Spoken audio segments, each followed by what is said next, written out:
In this tutorial, I will show you how to make pricing tags for markets using Canva. First, open Canva in your browser and log into your account.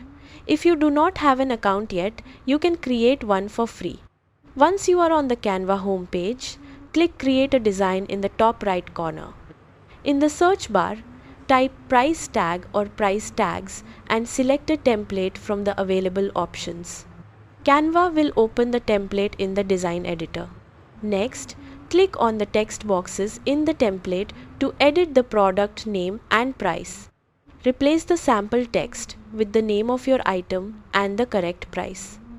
You can adjust the font, size and color using the options in the top toolbar to make the price easy to read.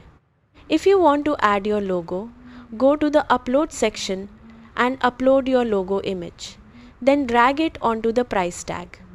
You can also add icons, shapes, or small graphics from the Elements section to make the tags more attractive.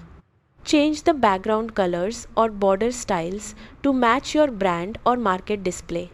Take a moment to review the design and make sure the text is clear and readable. When your pricing tags are ready, click Share in the top right corner and select Download. Choose PDF print if you want to print multiple tags with good quality.